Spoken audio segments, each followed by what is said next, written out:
Alhamdulillah, Alhamdulillahil Wahidil Qahhar. As-salatu was-salamu ala rasulihil mukhtar wa ala alihil athhar wa ashabihil akhyar. Amma ba'd, faqad qala Allah ta'ala fil Qur'anil azim wal furqanil majid. Ba'da a'udhu billahi minash shaitanir rajim. Bismillahirrahmanirrahim. Wa min ayatihi khalqus samawati wal ardi wa ikhtilafu alsinatikum wa alwanikum. Wa qala nabiyyuna sallallahu alayhi wa sallam, ahibbul araba li thalathin li anni arabiyyun wal Qur'anu arabiyyun wa kalamu ahlul jannati arabiyyun aw kama qala alayhi salatu wassalam. எல்லா புகழும் பெருமையும் ஏக இறைவனாம் அல்லாஹ் ஒருவனையே சாரும்.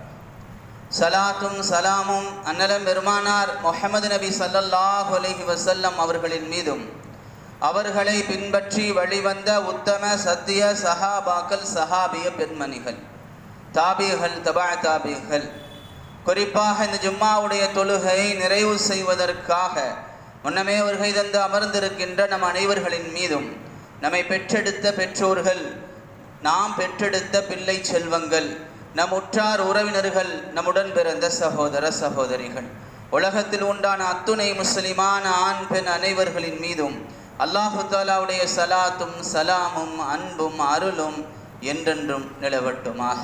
ஆமீன். பெருமதிப்பிற்கும் மரியாதைக்கும் உரியவர்களே, ஒரு மனிதன் இன்னொரு மனிதனோடு தொடர்பு கொள்வதற்கு, கருத்துக்களை பரிமாறிக்கொள்வதற்கு துணை நிற்பது மொழியாகும். நம்முடைய உணர்வுகளை, நம்முடைய கருத்துக்களை பிறருக்கு தெரிவிப்பதற்காக பயன்படுத்துகின்ற ஒளி குறியீடு மொழி, பாஷை, லாங்குவேஜ் என்று சொல்லப்படும். கணியத்திற்குரியவர்களே, அல்லாஹு தஆலாவுடைய மிக பெரும் கருணை, மிக பெரும் அத்தாட்சிகளில் ஒன்று நம்முடைய மொழி, நாம் பேசுகின்ற மொழி. அல்லாஹு தஆலா குர்ஆனில் யா அய்யுஹன் நாஸ் இன்னா ஹலக்னாகும் மின் ذكر وانثى, மனிதர்களே உங்களை நாம் ஒரே ஆண் ஒரே பெண்ணிலிருந்து படைத்திருக்கிறோம் என்பதாக கூறுகிறான். உலக மக்கள் அனைவர்களுடைய மூலமும் ஆதம் அலைஹிஸ்ஸலாம் அவர்களும் ஹவ்வா அலைஹிஸ்ஸலாம் அவர்களும் தான்.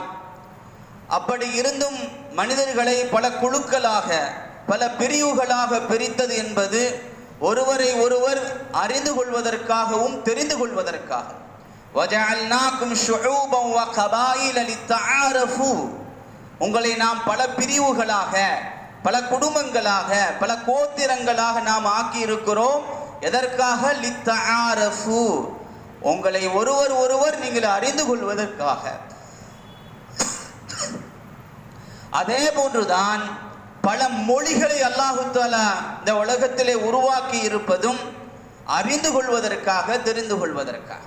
அல்லாஹு தஆலா குர்ஆன்ல தன்னுடைய அத்தாட்சிகள், தன்னுடைய ஆச்சரியங்களை பற்றி கூறிக்கொண்டு வருகின்ற பொழுது, வமின் ஆயாத்திஹி, அவனுடைய அத்தாட்சிகளிலிருந்து, அவனுடைய ஆச்சரியங்களிலிருந்து இருக்கிறது ஹல்குஸ் ஸமாவாதி வல் அர்த், வானத்தையும் பூமியையும் படைத்தது.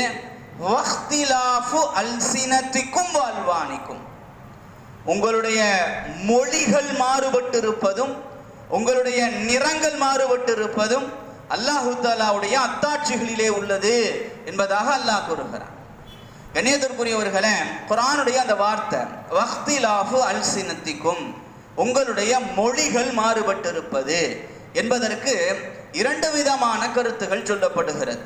ஒன்று, உங்களுடைய மொழிகள் என்றால் உங்களுடைய சவுண்டு, உங்களுடைய வாய்ஸ், உங்களுடைய குரல், உங்களுடைய சப்தம், இது மாறுபட்டிருப்பதும் அல்லாஹ்வுடைய பெருமட்டாட்சிகளில் ஒன்று. உலகத்திலே இருக்கக்கூடிய ஒவ்வொரு மனிதர்களுக்கும் ஒவ்வொரு விதமான குரல், ஒவ்வொரு விதமான சப்தம், ஒவ்வொரு விதமான வாய்ஸ். எல்லோருடைய குரலும் ஒன்றுபோல் இருப்பது இல்லை. உலகத்திலே கோடிக்கணக்கான நபர்கள் இருக்கிறார்கள். அத்துணை பேர்களுடைய குரல்களும் வேறு வேறு விதமாகத்தான் இருக்கிறது.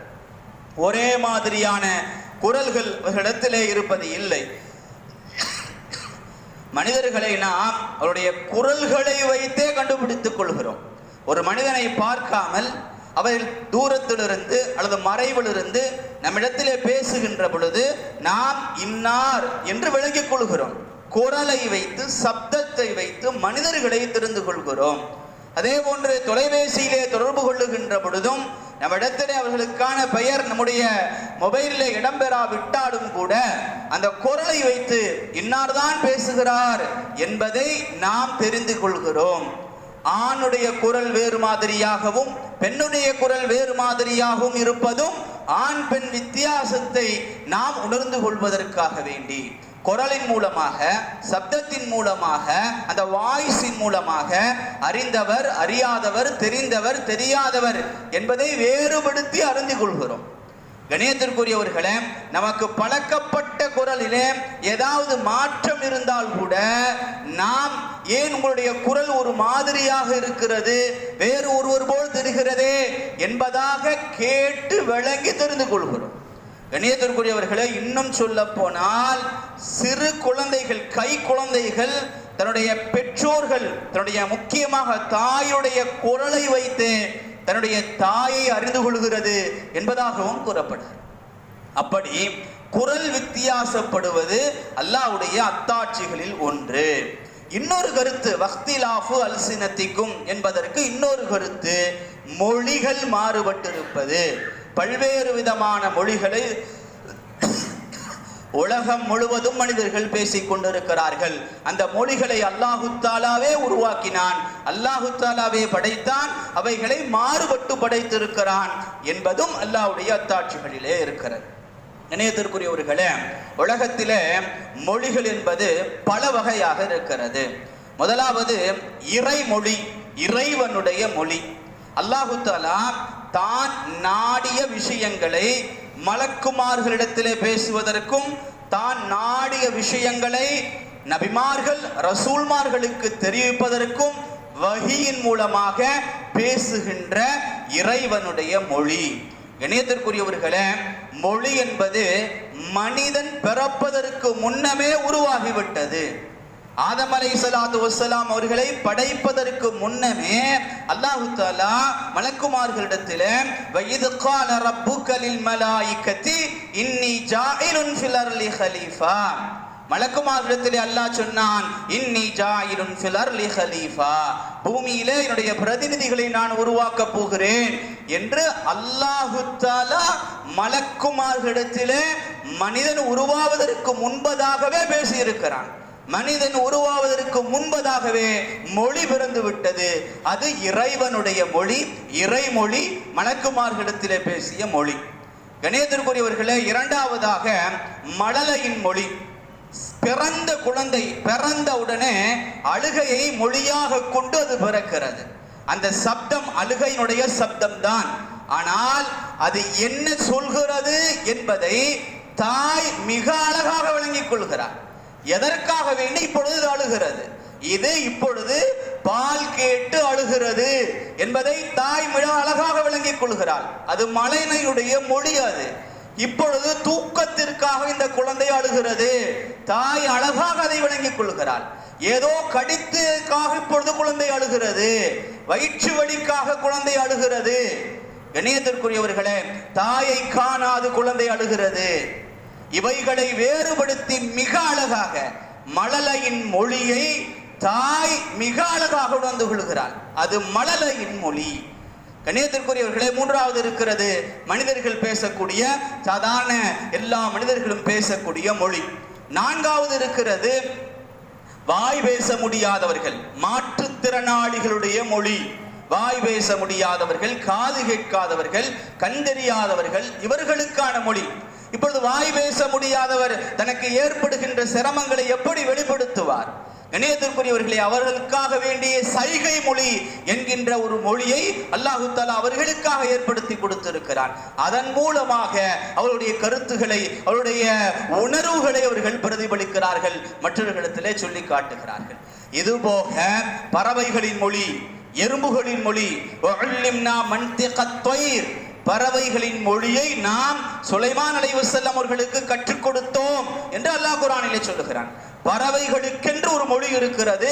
அந்த மொழியை அல்லாஹ் நபி சுலைமான் அலைஹிஸ்ஸலாம் அவர்களுக்கு கற்றுக் கொடுத்திருந்தான். எறும்புகளினுடைய மொழி என்று ஒன்று இருக்கிறது.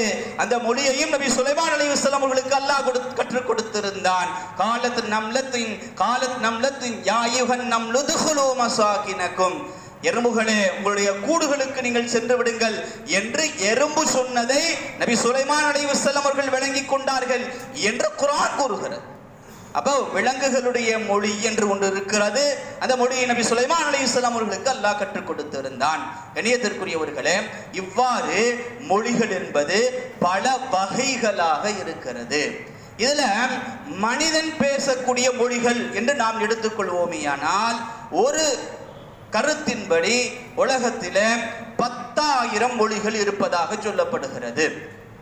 உலக மொழிகளின் பதிவு என்று ஒரு புத்தகம் 1977 வெளியான உலக மொழிகளின் பதிவு என்கின்ற ஒரு புத்தகம். அந்த புத்தகத்திலே உலகம் முழுவதும் 20,000 மொழிகள் இருப்பதாக பதிவு செய்யப்பட்டிருக்கிறது. அதிலே 4,000க்கும் அதிகமான மொழிகள் மூல மொழிகள் என்பதாக கூறப்படுகிறது. அந்த மொழிகளிலிருந்து இந்த 20,000 மொழிகளும் பிரிந்திருப்பதாக அந்த புத்தகத்திலே சொல்லப்பட்டிருக்கிறது. கண்ணியத்திற்குரியவர்களே, மொழிகளில் கிளாசிக்கல் லாங்குவேஜ் என்று சொல்லப்படக்கூடிய தமிழிலே செம்மொழி என்று சொல்லுவார்கள். அப்படி செம்மொழியாக இருக்கின்ற மொழிகள் மொத்தம் 9. செம்மொழி கிளாசிக்கல் லாங்குவேஜ் என்று சொன்னால் அதற்கு 5 நிபந்தனைகள் இருக்க வேண்டும். முதலாவது, அது தொன்மையான ஆக பழமையான மொழியாக இருக்க வேண்டும். ஏறத்தாழ 1000 ஆண்டுகளாவது பழமையான மொழியாக அது இருக்க வேண்டும். இரண்டாவது, இலக்கிய வளம் நிறைந்ததாக இருக்க வேண்டும். அது சம்பந்தமான படைப்புகள் அதிலே இருக்க வேண்டும். மூன்றாவது, சொல் வளம் நிறைந்ததாக அது இருக்க வேண்டும். நான்காவது, இலக்கியம் இலக்கணம் சம்பந்தமான அனைத்து சட்ட திட்டங்களும் வரையறுக்கப்பட்டிருக்க வேண்டும். ஐந்தாவது, மக்களுடைய வாழ்விலே தற்பொழுதும் அந்த மொழிகள் இருந்து கொண்டிருக்க வேண்டும். இந்த 5 விஷயங்கள் எந்த மொழிகளிலே இருக்கிறதோ அவைகளை செம்மொழியாக இந்த உலகம் ஏற்றுக்கொள்கிறது. கண்ணியத்திற்குரியவர்களே, அப்படிப்பட்ட செம்மொழிகள் என்பது 9.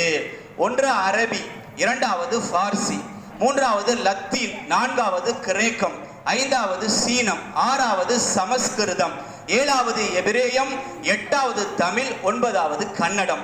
இந்த 9 மொழிகளும் செம்மொழிகளாக கணக்கிடப்படுகிறது.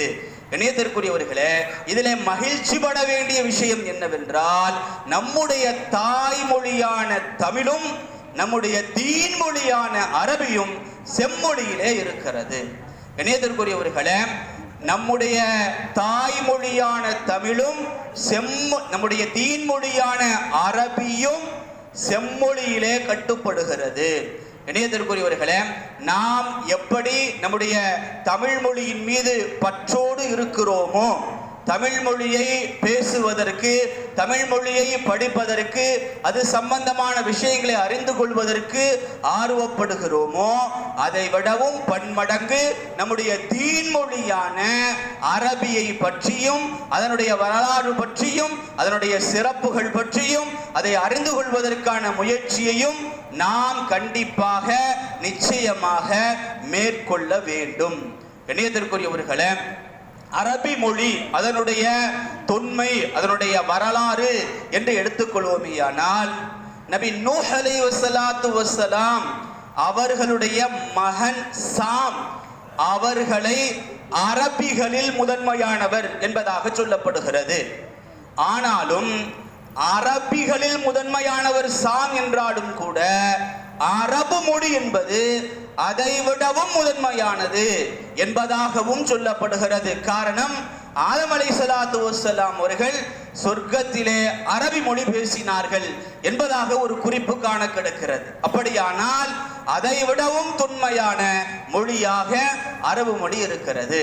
கணியத்திற்குரியவர்களே, வரலாற்று ஆய்வாளர்கள் இப்படி சொல்லுகிறார்கள், நபி ஹூத் அலைஹிஸ்ஸலாத்து வஸ்ஸலாம் அவர்கள் தான் முதலாக அரபி மொழி பேசினார்கள் என்பதாகவும், சிலர் நூஹ் அலைஹிஸ்ஸலாமுடைய ஹூத் அலைஹிஸ்ஸலாமுடைய தந்தை தான் முதலாக அரபி பேசினார்கள் என்பதாகவும், சிலர் ஹூத் அலைஹிஸ்ஸலாமுடைய மகன் யஅரபு இப்னு கஹ்தான் அவர்தான் முதலாக அரபி பேசினார் என்பதாகவும் சொல்லப்படுகிறது. கண்ணியத்திற்குரியவர்களே, நபி ஸல்லல்லாஹு அலைஹி வஸல்லம் அவர்கள் அபூதர் ரலியல்லாஹு தஆலா அவர்கள் சொல்லுகிறார்கள், இடத்திலே நபிமார்களை பற்றி ரசூல்மார்களை பற்றி நபிகளார் பேசிக் கொண்டிருந்தார்கள்.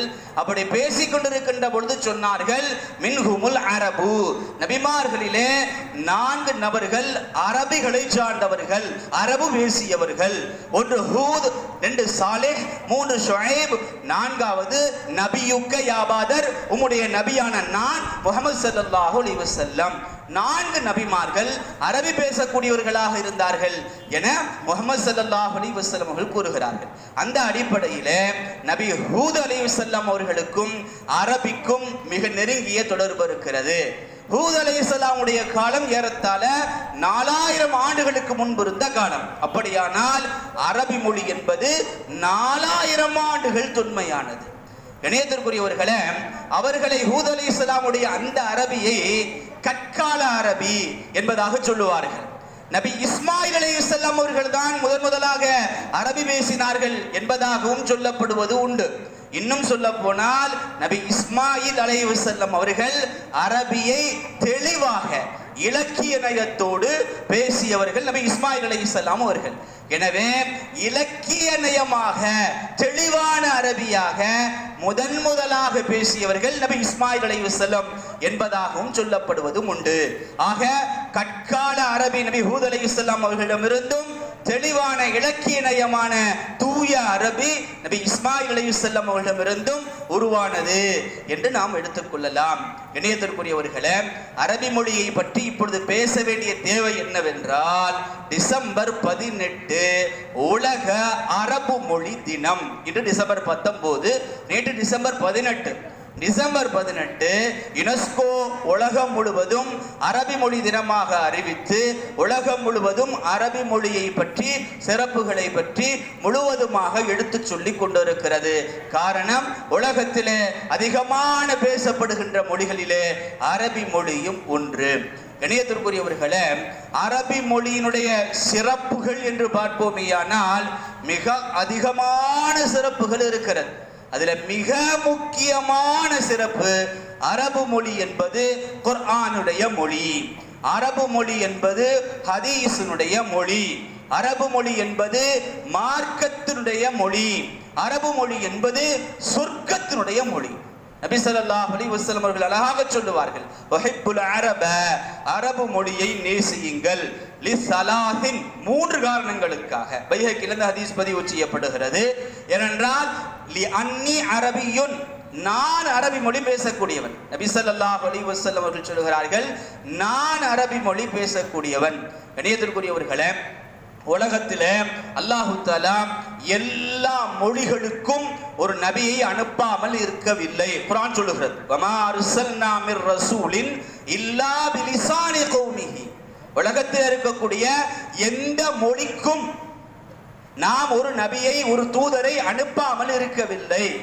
தமிழ் மொழிக்கென்று ஒரு நபி வந்திருப்பாரா என்று கேட்டால் வந்திருக்கலாம், நமக்கு தெரியல. குர்ஆனிலே அல்லாஹ் தஆலா 25 நபிமார்களுடைய பெயர்களை மட்டும் தான் கூறுகிறான்.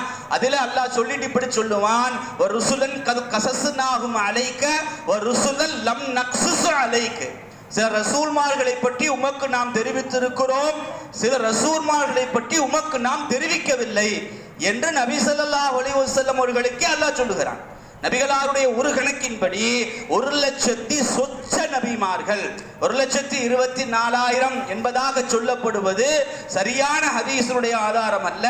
சரியான ஹதீஸிலே, சஹீஹான ஹதீஸிலே 1,00,000 சொச்சம் நபிமார்கள் என்பதாக வந்திருக்கிறது. அப்ப நமக்கு தெரிந்த சொல்லப்பட்ட குர்ஆனிலே விவரிக்கப்பட்ட நபிமார்களுடைய எண்ணிக்கை வெறும் 25.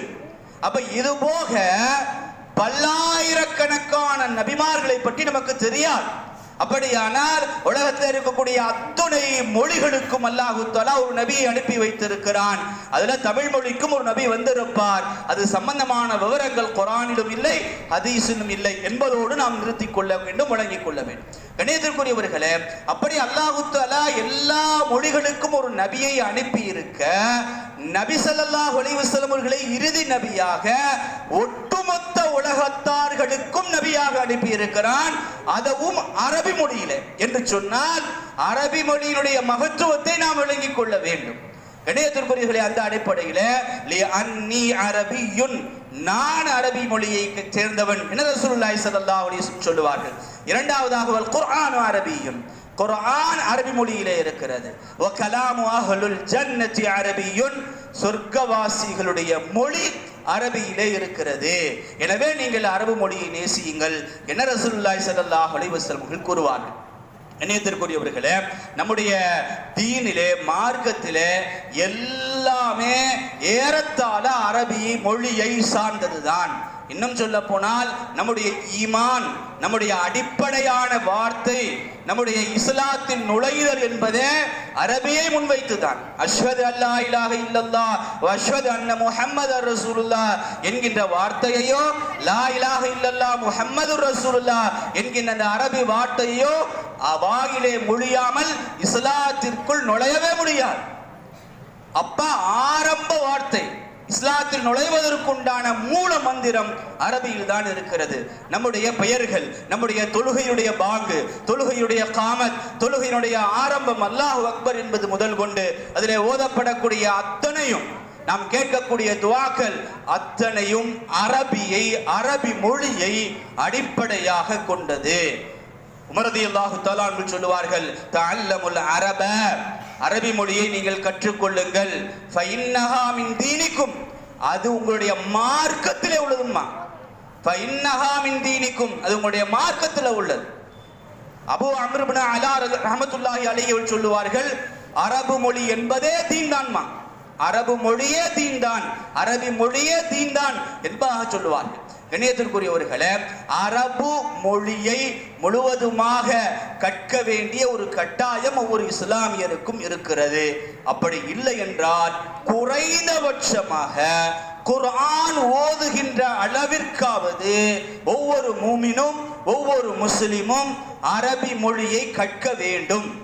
இணையத்திற்குரியவர்களே, அப்படி கற்காத பட்சத்திலே நான் தமிழிலே அல்லது ஆங்கிலத்திலே நான் குர்ஆனை ஓதிக்கொள்வேன் என்று சொல்வதெல்லாம் ஏற்றுக்கொள்ள முடியாத வாதம். காரணம், அரபி மொழி என்பது மிக நுணுக்கமான மொழி. அதனுடைய ஜபர், ஜேர், பேஷ் இவைகளிலே மாற்றம் வந்தாலும் பெரும் அர்த்தங்கள் மாறுபடுவதற்குண்டான, இன்னும் சொல்ல போனால் ஷிர்கிலே கொண்டு போய் சேர்த்து விடக்கூடிய அளவிற்குண்டான பெரும் குற்றங்கள் இருக்கிறது. குர்ஆன முறையாக சரியாக அரபி படிச்சு ஓதி அவைகளை ஓதுவதற்கு கற்க வேண்டும். இணையத்திற்குரியவர்களே, இன்னமா யக்ஷல்லாஹ, குர்ஆன்ல ஒரு திருவசனம் இருக்கிறது, இன்னமா யக்ஷல்லாஹ மின் இபாதிஹில் உலமா, இன்னமா யக்ஷல்லாஹ, நிச்சயமாக நிச்சயமாக அல்லாஹ்வை பயப்படுவதெல்லாம் உலமாக்கள் தான் அப்படின்னு ஒரு திருவசனம் இருக்கிறது. இப்ப இந்த இடத்துல இன்னமா யக்ஷல்லாஹ, அல்லாஹ்வை அப்படின்னு ஹ சொல்லணும், ஜபர் வச்சு சொல்லணும். இன்னமா யக்ஷல்லாஹு அப்படின்னு பேஷ் வச்சுட்டா அல்லாஹ் பயப்படுவதெல்லாம் உலமாக்களுக்கு தான் அர்த்தம் மாறிடும். ஒரு ஜபரு ஒரு பேஷ், அவ்வளவுதான்.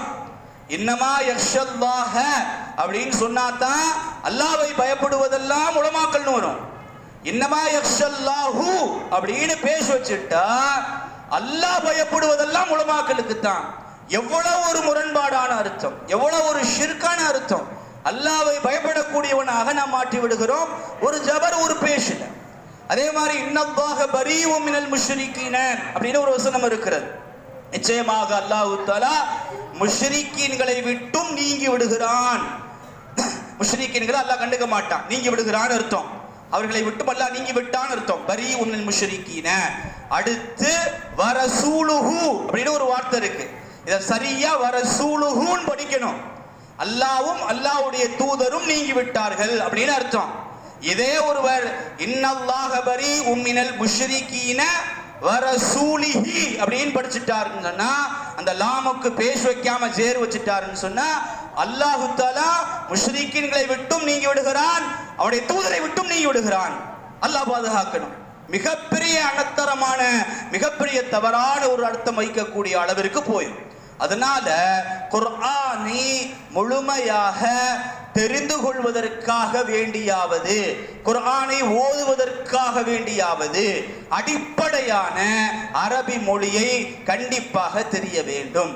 இணையத்திற்குரியவர்களே, சிறு வயசுல படிக்காம விட்டுட்டோம், ஓதாம விட்டுட்டோம், வாலிப வயசாக இருக்கிறது, அப்பையும் ஓதாமல் விடுவது என்பது மிக தவறான ஒன்று. சரி, அதையும் கடந்து நாங்க பிசினஸ் பண்ணிக்கிட்டு இருக்கோம், வேலைக்கு போறோம், அப்படியான சூழ்நிலை எங்களுக்கு இதற்கான நேரமே இல்லை என்று சொல்வது என்பது இணையத்திற்குரியவர்களே ஏற்றுக்கொள்ளவே முடியாத ஒன்று. சிலர் என்ன செய்யறாங்கன்னா, குர்ஆன் ஓதணும்னு ஆசையாக இருக்கு, அரபி ஓத எங்களுக்கு தெரியாது, அதனால டிரான்ஸ்லேஷன் வேற, டிரான்ஸ்லேஷன் சொன்னா அப்படியே மொழிபெயர்ப்பு, டிரான்ஸ்லிட்ரேஷன் ஒன்று இருக்கு, ஒளிபெயர்ப்பு. அப்படியே தமிழ்ல அல்ஹம்து அப்படிங்கறத ஆ இல் ஹ இம் து அல்ஹம்துன்னு அப்படி எழுதி வச்சிருக்காங்க. அதே மாதிரி இங்கிலீஷ்லயும் இருக்கு, A L H A M D U அல்ஹம்து L I L L A H அப்படி லில்லாஹி அப்படின்னு டிரான்ஸ்லிட்ரேஷன் இங்கிலீஷ்லயும் பண்ணி வச்சிருக்காங்க, தமிழ்லயும் பண்ணி வச்சிருக்காங்க. இது ஓதவே கூடாத ஒன்று, அதை வச்சு அப்படி ஓதவே கூடாது, அது தவறான ஒன்று. இப்போ 2-3 நாளைக்கு முன்னாடி கூட ஒருத்தர் இந்த இங்கிலீஷ் டிரான்ஸ்லேஷனை குர்ஆனுடைய இதை டவுன்லோட் பண்ணி காசு கொடுத்து டவுன்லோட் பண்ணி எனக்கு அனுப்பி, அதில் இது நான் ஒருத்தர்கிட்ட கேட்டாரு, அவருக்காக நான் காசு கொடுத்து டவுன்லோட் பண்ணேன், இது சரியா இருக்கான்னு ஒரு தடவை பார்த்துட்டு சொல்லுங்க, நான் அதை அவருக்கு அனுப்பி வைக்கிறேன்னு கேட்டான். நான் சொன்னேன், இது தவறான ஒன்று, இது செய்யவே கூடாது, இது செய்யவே கூடாது. குர்ஆனை அரபியில படிச்சு அரபியில தான் ஓதணும். இங்கிலீஷ்ல மாத்தியோ தமிழ்ல மாத்தியோ ஓதுவது என்பது குர்ஆனுடைய உயிரை போக்கிரும். குர்ஆனுக்கு ஒரு உயிர் இருக்கிறதா இல்லையா, ரூஹானியத்துன்னு சொல்லுவாங்க, உயிர்ப்புன்னு சொல்லுவாங்க, அந்த உயிர்ப்பு அது எடுத்துரும். குர்ஆன் ஓதுவது மாதிரியே தமிழ்லையோ ஆங்கிலத்திலேயோ ஓதவே முடியாது. ஐன் அப்படிங்கிற வார்த்தை, கைன் அப்படிங்கிற வார்த்தை நீங்க எந்த மொழியில தேடினாலும் கிடைக்காது. தமிழ்ல ஐனை எழுதவே முடியாது, ஆங்கிலத்தில் ஐனை எழுதவே முடியாது, ஐன கைன அரபியில தமிழ்ல எழுதவே முடியாது, கைன இங்கிலீஷ்ல எழுதவே முடியாது. சில அரபியினுடைய எழுத்துக்களை எந்த மொழியிலும் எழுத முடியாது, அது அரபியில மட்டும்தான் வாசிக்க முடியும். அப்படி வாசிக்காத பட்சத்தில் அர்த்தம் மாறி போயிடும், பாவம் ஏற்படும், அதற்கான ஒரு சூழல் உருவாகிவிடும். எனவே இந்த வேலையை பார்க்காதீங்க அப்படின்னு சொல்லி அனுப்பிச்சேன். திரும்ப அவங்க இல்ல நான் வேலையில இருக்கிறேன், நான் என்னால இதுக்குன்னு நேரம் ஒதுக்க முடியாது அப்படின்னு சொன்னாங்க. நான் திரும்ப சொன்னேன், இதுவும் தவறான வாதம். இணையத்திற்குரியவர்களே, ஒருத்தர் படிக்கிறார், ஒருத்தர் வேலை செஞ்சுக்கிட்டு இருக்கார், படிச்சுட்டு எக்ஸ்ட்ரா ஒரு அரை மணி நேரம் ஒரு பாடம் இருக்கு, ஒரு கோர்ஸ் இருக்கு, இந்த கோர்ஸை படிச்சா பதவி உயர்வு கிடைக்கும், இந்த எக்ஸாமை எழுதுனா பதவி உயர்வு கிடைக்கும். அப்படிங்க போகும்போது அந்த வேலையை பார்த்துக்கிட்டே இந்த பதவி உயர்வுக்காக சம்பள உயர்வுக்காக இன்னொரு படிப்பு படிக்க முடியும், இன்னொரு எக்ஸாம் எழுத முடியும். ஆனா குர்ஆனுக்காக வேண்டி நேரம் ஒதுக்க முடியாது. ஒரு வியாபாரம் பண்றார், அந்த வியாபாரத்துல இதையும் எக்ஸ்ட்ரா நீங்க ஒரு அரை மணி நேரம் ஒரு மணி நேரம் செலவழிச்சு பார்த்தா உங்களுக்கு வியாபாரத்துல லாபம் கிடைக்கும், எக்ஸ்ட்ரா வருமானம், சைட்ல வருமானம் வரும். அப்படின்னா பார்க்கிற வியாபாரத்தோடு அரை மணி நேரம் ஒரு மணி நேரம் ஒதுக்கி இன்னொரு வியாபாரத்தை பார்க்க முடியும். ஆனா மறுமைக்கு பயன் தரக்கூடிய அல்லாஹ் நாளை கியாமத்துல குர்ஆன் ஓத தெரியுமான்னு கேட்டா திருதிருன்னு முழிக்கக்கூடிய ஒரு சூழல் வந்துருமேன்னு ஒரு அச்சத்தோடு இதற்கென்று ஒரு அரை மணி நேரம் ஒரு மணி நேரத்தை ஒதுக்குங்கன்னா அதுக்கு முடியாது. காரணம், உலகத்தில் அதனுடைய மதிப்பு தெரிகிறது, பணத்துடைய மதிப்பு, மேல் பதவியினுடைய மதிப்பு, எக்ஸ்ட்ரா சம்பளத்துடைய மதிப்பு தெரிகிறது, குர்ஆனுடைய மதிப்பு நமக்கு தெரியல. கண்ணியத்திற்குரியவர்களே, நன்றாக ஞாபகம் வையுங்கள், குர்ஆன் ஓத தெரியாது மரணித்து விடாதீர்கள். அதை விட பெரிய கை சேதம் உலகத்தில் எதுவுமே இல்லை.